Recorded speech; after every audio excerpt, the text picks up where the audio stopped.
Hi sister. Hello. இப்போ ஒரு சின்ன கேள்வி. இந்த சொசைட்டியில் ஒர்க் பண்ணுற உமன்ஸ் படுற கஷ்டங்கள் என்னென்ன கஷ்டம் அவங்களுக்கு வருது அப்படின்றத எக்ஸ்பிளைன் பண்ண முடியுமா? ஆக்சுவலி இதில் வந்து ஒர்க்கிங் உமன் ஹவுஸ் ஒய்ஃப் அப்படின்ற எந்த ஒரு டிஃப்ரென்ஸும் பெருசாக இல்லை. ஒர்க்கிங் உமன் என்னெல்லாம் பண்ணாங்களோ அதெல்லாம் அடிஷ்னலாக ஒர்க்கிங் உமன் பண்ணுறாங்க. ஆக்சுவலி ஹவுஸ் ஒய்ஃப்ஸ் என்னெல்லாம் பண்ணுறாங்களோ அதெல்லாம் வந்து ஒர்க்கிங் உமனும் பண்ணுறாங்க. அதுலேருந்து ஒரு துளி ரெஸ்பான்சிபிலிட்டி கூட யாருமே ஸ்கிப் பண்ணுறது கிடையாது. அவங்க வீட்டில் என்ன காலையிலேருந்து என்னெல்லாம் பண்ணாங்களோ அதையும் நம்மளும் பண்ணிவிட்டு அடிஷ்னலாக இங்கேயும் வந்து ஒர்க் பண்ணுறோம். ஸோ இதனால் வந்து நம்ம வந்து நம்மளோட பர்சனல் ஹெல்த்தை வந்து பெருசாக ஃபோக்கஸ் பண்ண முடியாது. நம்மளோட ப்ரைம் ஃபோக்கஸ் வந்து நம்ம ஃபேமிலி, சில்ட்ரனோட ப்ரொக்ரெஷன் அப்படின்னு தான் நம்ம போயிட்டுருக்கோம்.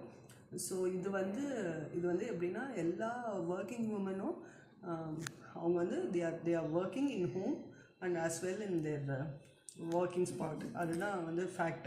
ஓகே, ஒர்க்கிங் பிளேஸில் பெண்களுக்கு உண்டான கஷ்டங்கள் நம்ம வந்து நம்மளோட பர்சனல் க்ரீவன்ஸை வந்து எதையும் ரொம்ப எக்ஸ்ப்ரெஸ் பண்ண முடியாது. பர்சனலாக நம்ம ரொம்ப எஃபெக்ட் ஆகியிருந்தால் கூட நம்ம வந்து நார்மலாக இருக்க மாதிரி தான் காமிச்சிக்கணும். அண்ட் வந்து நமக்கு வந்து ப்ரொலாங்டு ஹவர்ஸ் வந்து எஸ்பெஷலி ஃபீமேல்ஸ்க்கு வந்து லாங் ஹவர்ஸ் வந்து ஒர்க் பண்ண முடியாது. அதை வந்து ஒரு ஜஸ்டிஃபிகேஷனாக நம்ம மேனேஜ்மெண்ட்டில் நம்ம காமிக்கவும் முடியாது. அதனால் நமக்கு அலோகேட் பண்ணியிருக்க நம்மளோட அந்த ஸ்டிப்புலேட்டட் டைமுக்குள்ளே நம்ம ஒர்க் எல்லாத்தையும் முடிச்சுட்டு நம்ம போகணும். நம்ம டைம் வந்து எக்ஸ்டெண்ட் ஆனாலும் அது வீட்டில் போய் நம்ம அந்த வேலையும் நம்ம வீட்டில் போய் செய்கிற மாதிரி இருக்கும். ஸோ நம்ம வந்து இங்கே வந்து நம்ம மென்டலாகவும் சரி ஃபிசிக்கலாகவும் சரி ரொம்ப ஒரு பேலன்ஸோட ஒர்க் பண்ணணும். ஓகே, இந்த சொசைட்டியில் ஃப்ரீடம் சொல்கிறாங்க. பெண்களோட விடுதலை எந்த அளவுக்கு இருக்குன்னு நீங்கள் நினைக்கிறீங்க? ஃப்ரீடம் வந்து ரெண்டு விதமான ஆஸ்பெக்ட். இப்போ நிறைய பேர் எப்படி தப்பாக புரிஞ்சுக்கிறாங்கன்னா ட்ரெஸ் பண்ணுறது தான் ஃப்ரீடம்னு நினைக்கிறாங்க. According to me it is not the way you நம்மளோட தாட்ஸை எக்ஸ்ப்ரெஸ் பண்ணுறதுலும் நம்ம வீட்டில் நம்ம வந்து கரெக்ட் டெசிஷன் எடுக்கிறதுல அந்த மாதிரி இருக்கிற ஃப்ரீடம் தான் உண்மையான ஃப்ரீடம்.